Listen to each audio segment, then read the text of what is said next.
Y vamos a dar paso entonces a la entrevista de todos los viernes con la visita en el estudio del protagonista. En este caso, como ya les fuimos adelantando y como también lo destacamos como artista de la semana, el músico, cantor y compositor Santiago Campos. Santiago, ¿cómo estás?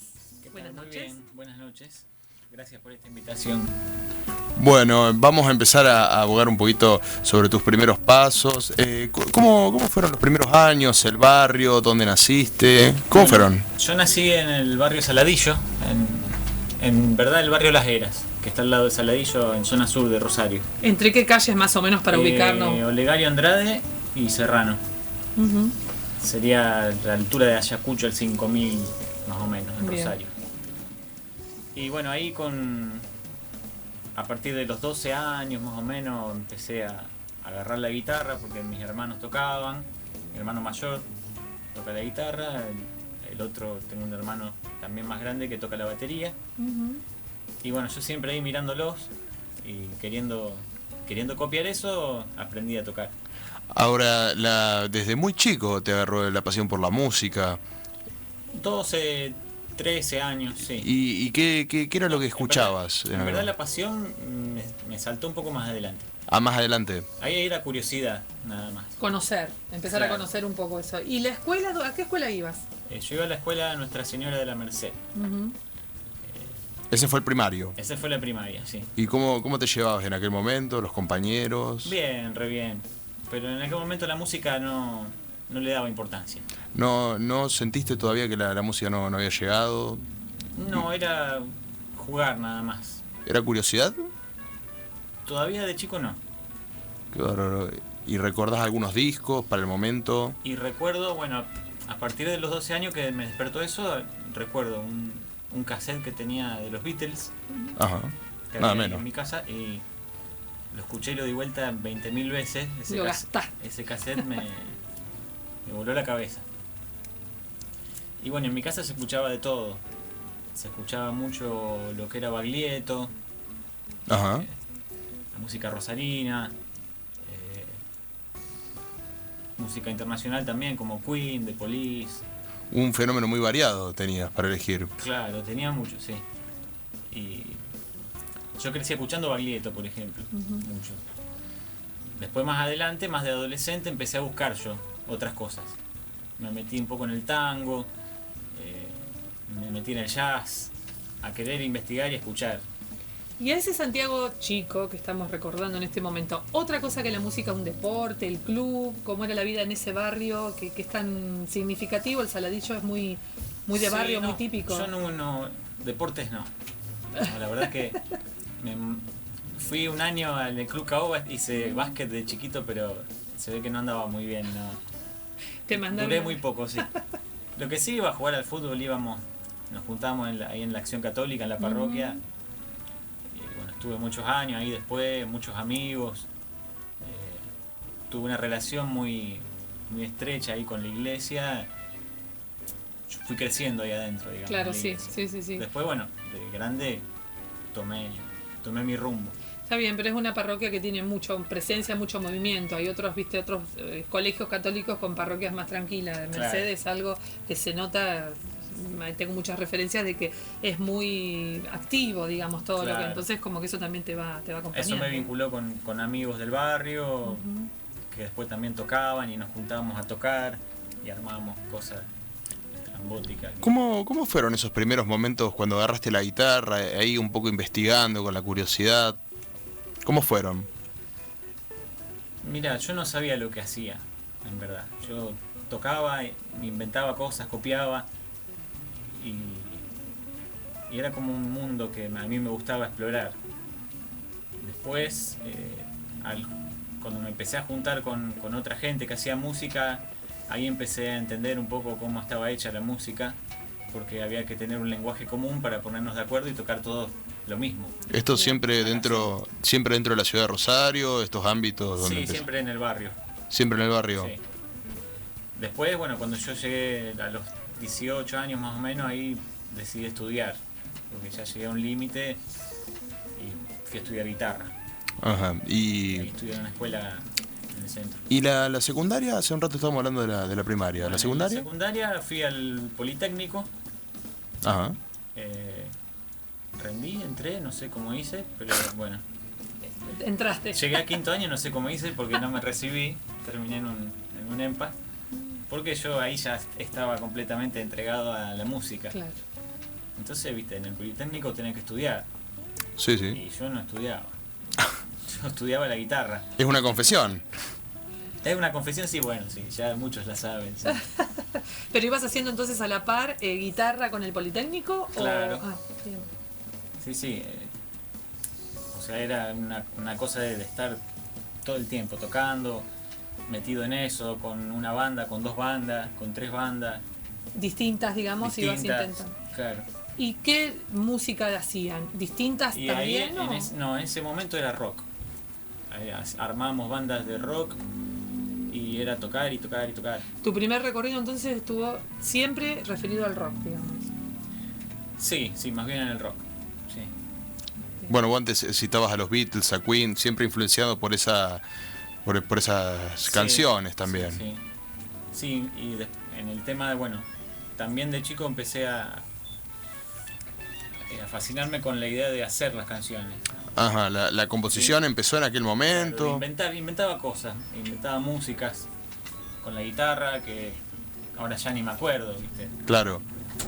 Después, bueno, empecé a armar la forma de canción, que ahí yo mucho me influencié con lo que fue la trova rosarina, La trova para rosarina. hacer canciones.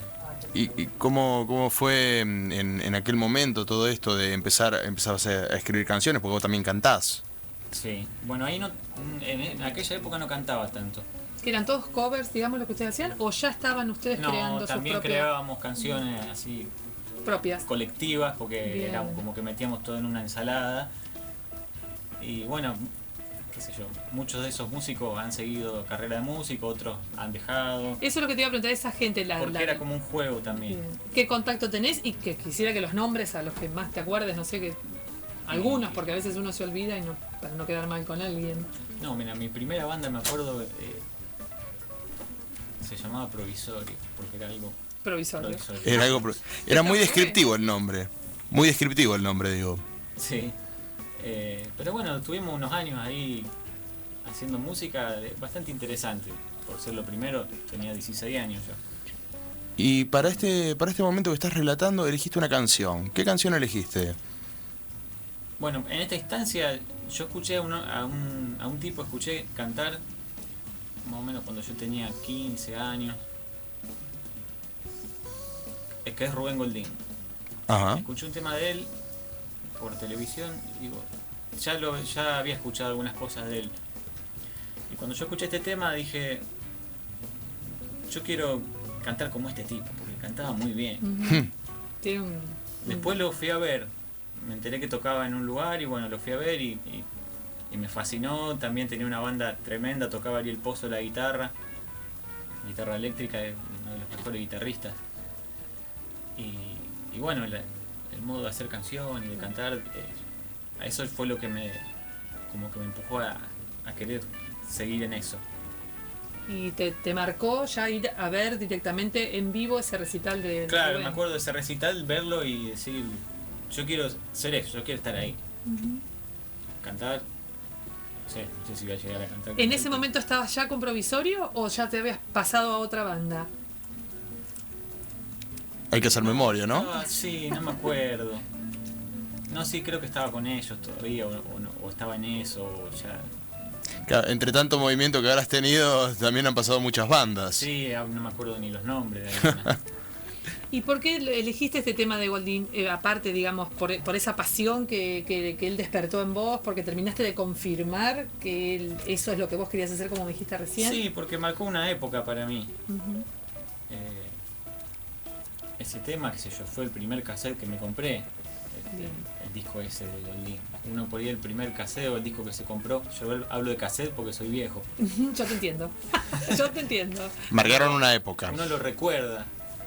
Me tomé el 218, me fui al centro. El 218, sí, no sé si se acuerdan.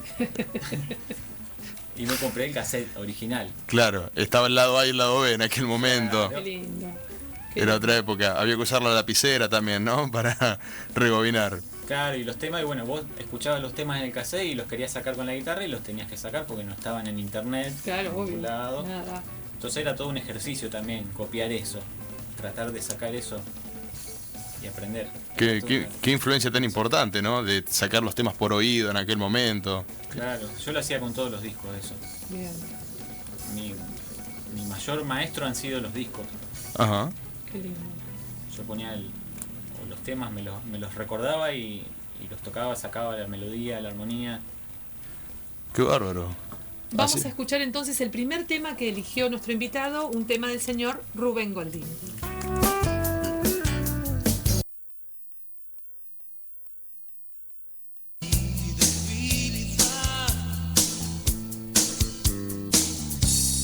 Yo no sé decir que no, y a la hora del regreso me dormí sin tu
Estás viendo y escuchando Embajada ASP, Noticiero Cultural, Facebook, La Embajada del Sur.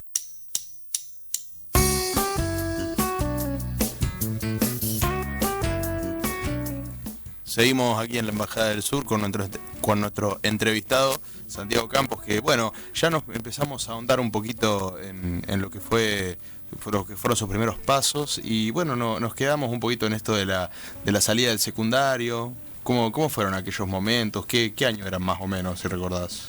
Y el año 1994 yo cursé quinto año. Estuve ahí boyando un par de años hasta que terminé en un EMPA. Sí. Y de ahí me metí a hacer el profesorado de música en la Escuela Municipal de Música de Rosario. Ajá. ¿Y cómo fue la experiencia de ya ingresar en la carrera? Y bueno, ahí en esa época con otros, digamos, conociendo otros compañeros de estudio, empezamos a incursionar más en el folclore. Ajá. Si bien yo tocaba algo de folclore, empezamos a armar así grupos y se hacía mucho ahí en la escuela tema de practicar y tocar folclore. Y además la influencia del folclore, claro, desde Claro, la escuela. desde la escuela y de lo que se trabaja para dar clases, ¿viste? También para los chicos. Ah, claro. Se trabaja mucho sobre la música folclórica. ¿Y algún ritmo particular? Digo, ¿algún chacarera, samba No, o en general era? Haces como un Chacareras, recorrido. zambas, guainos, litoraleñas, sobre todo mucha música del litoral. ¿Y te conquistó, Santiago, eso? ¿Te conquistó esa música más que ese rockero? El Santiago rockero quedó De igual manera, bien. no es música, Sí. porque al mismo tiempo, en ese año que yo ingreso más o menos, o al siguiente, en el año 97 creo que fue, yo empecé a tocar en fiestas también con una banda que hacíamos música para bailar. Hacíamos un repertorio movido de todo, Covers. covers, digamos. claro. Que en ese momento fue uno de mis primeros pasos en lo que fue vivir de la música, trabajar y que te paguen. Genial. Que eso nunca había sucedido antes. Si bien estaba haciendo algo, digamos, artísticamente pasajero en un primer momento, estaba bueno porque yo ahí aprendí escenario, Claro. manejarme con la gente, con otros músicos, los tiempos del escenario, de una fiesta, de un evento. Claro, ya te pones aparte en otro lugar, ya dejaste, digamos, lo lúdico, que era un poco encontrarse con los chicos, hacer un poco de música y ya lo profesionalizás. Claro, ya tiene que salir dándole- bien, tenés que Ujú. practicar y no puede haber errores. Y además ya te presentás ante el público desde otra postura, vos ya sos Claro. un profesional que está haciendo su trabajo y va a recibir, obviamente, el pago a cambio. Ujú. ¿Y en qué lugares te acordás que has tocado? ¿Te has movido por qué circuitos en aquel momento? En salones de fiesta tocábamos más que nada. ¿Siempre dentro de Rosario? ¿También había por fuera? Sí, dentro de Rosario más que nada, con el grupo de La Compañía. La compañía. Ellos siguen tocando. Yo estuve con ellos 10 años tocando, hasta el 2008. Y bueno, fue una experiencia, la verdad que muy linda, pero llegó a cumplir su ciclo. Vos a la par seguías con lo folclórico, incursionando También con en lo folclórico Ujú. y también con lo mío, con mis canciones y Componiendo componiendo, más. claro, haciendo cosas, ponele, en mi casa, grabando así demos, trabajando en ese proyecto que después fue surgiendo un poco más fuerte, del cantautor, digamos. Y en aquel momento las primeras canciones, ¿qué aire tenían? ¿Siempre dentro del folclore, las primeras composiciones tuyas? No, eran muy feas las primeras. Porque Los los primeros intentos. Los ensayo primeros rock. intentos. No, los primeros. No, dentro del pop, el rock. Después, más adelante. Porque es muy difícil del que viene del rock componer en folclore, digamos. Ajá. Porque es todo una vivencia el folclore. así como una vivencia del rock, pero el folclore es muy fuerte, lo que es la relación con la cultura, la tierra, Bien. como que es otro mundo. Como que toca también otras problemáticas. El folclore distinto que el rock. Va por otro lado. También, sí, sí, sí. Te Y da en un muchos puntos se une. Bien. Y yo siempre busqué unir eso. También fue en una época donde había muchas bandas, no sé si muchas, pero se estaba mucho investigando en eso, en de unir el rock con el folclore. Por ejemplo, Dividido sacaba sus discos, Claro. sus discos más legendarios. Qué sé yo, en Santiago del Estero había músicos que tocaban con guitarra eléctrica, la chacarera, como Jacinto Piedra. Se daba toda una movida como lo de Jorge van der Molle, que hacía también un folclore que era fusionado. Claro, eso te estaba por decirte, como ya empiezan a fusionarse como en las danzas, como en otras actividades, se empezaron a funcionar, Claro, a a mí me fusionar interesaba ritmos. mucho la fusión y no dividir las cosas. O sos folclórico, o sos Sí. rockero, o sos tanguero. No, porque si es todo música. Claro. Y eso se fue dando, creo que a nivel cultural en todos lados. Como que se fueron abriendo las mentes en ese sentido. Buscando puntos de contacto. Claro. Entonces hoy vos te encontrás grupos folclóricos que suenan muy bien, con guitarras eléctricas, con instrumentos y no choca. No choca porque es algo que se fue elaborando durante unos años, así como que te encontrás grupos de rock que meten ritmos folclóricos, una chacarera y está bien.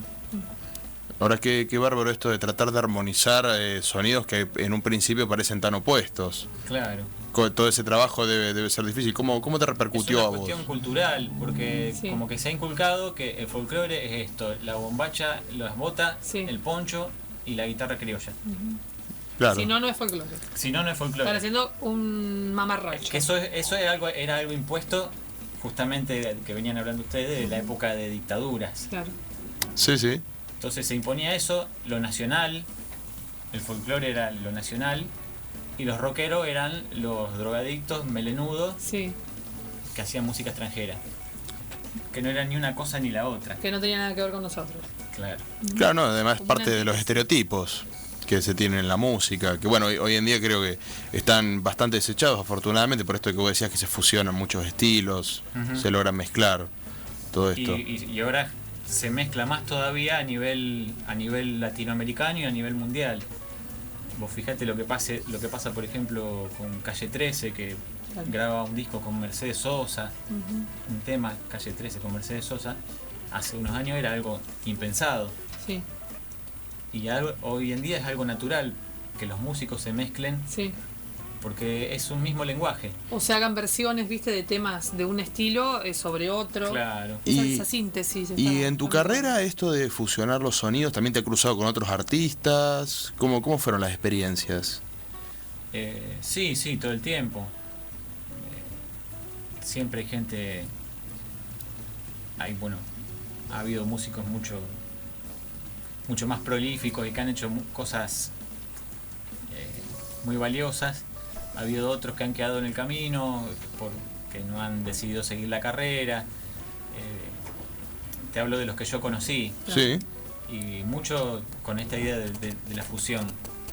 está muy bien. Y de bueno, no cerrarse, digamos. Bien. para nos quedamos un poquito pensando con esta idea de los sonidos fusionados, que bueno, se notan bastante en la música que vos haces, que estás difundiendo ahora, pero ya nos vamos a meter un poquito en tu actualidad. Pero antes queremos saber por qué elegiste el segundo tema para concluir este ciclo. Bueno, el segundo tema, también este tema es de un disco que marcó una época, no solo en mí, sino en mucha gente, que es el disco que salió en el año 97, creo, que se llama Rosarinos, donde en ese disco cantaron Adriana Bonicio, Jorge van der Molle, Lalo de los Santos y Rubén Goldín, que hicieron como una síntesis de lo que había sido toda esa movida desde el año más o menos 80, 81, cuando salió el primer disco de Baglietto y todos esos temas, Toda la trova rosarina que se las Claro. menciona así, ¿verdad? todas esas canciones que que se le ha ido dando un impulso, que bueno, a través de Baglietto se le dio un impulso nacional porque una compañía lo quiso tomar y darle el empujón. Sin embargo, después todos esos autores que componían los temas de Baglietto como que habían quedado dispersados en esa época, después de que Baglietto salió, digamos. Sí, trascendió más. Trascendió. Nacional. Bueno, luego salió este disco que se juntaron estos autores y ese también, bueno, es un disco que ha marcado una etapa de mi vida. Si bien yo ya venía escuchando esos autores de antes, Sí. y venía, digamos, como dicen muchos, robándole cosas. Porque Charly García dice que los mediocres copian y los genios roban. Está muy bien, está muy bien. Bueno, y a Adriana Bonicio sobre todo, yo lo he escuchado mucho y siempre me llamó mucho la atención la forma de componer de él. Ajá, Es un tema de Adriana Bonicio y que pertenece a este disco. que pertenece a este disco. Está muy bien. Bueno, lo vamos a escuchar y vamos a ir a las rotativas para Bien. después empezar con la última parte de nuestra entrevista, donde vamos a hablar un poquito de tu actualidad, del disco, de todo este movimiento que estás llevando a cabo. Así que escuchamos a Adriana Bonicio.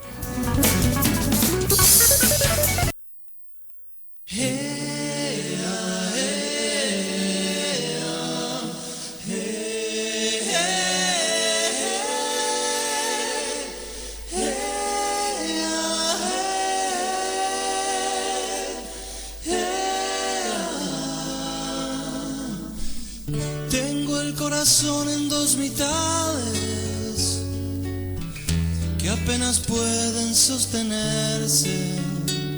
La derecha tira al viento y la izquierda tira redes. Y al abrir los ojos de mañana, cuando comprendo dónde estoy, veo que el mundo cabe en mi cama, pero me creo lo que no soy.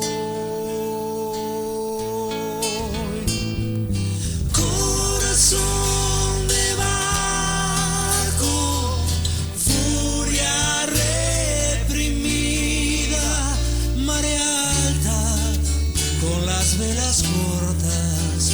Si lo que importa no es esta vida, corazón de barco, todo lo abandonas. Será tu origen de bosques lejanos, eso de andar buscando lo imposible.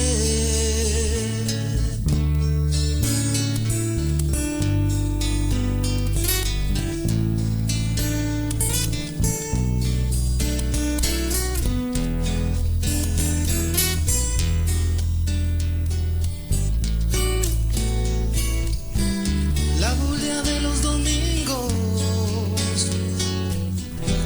clava su arenal en mí. Estoy desnudo, solo recuerdo el astillero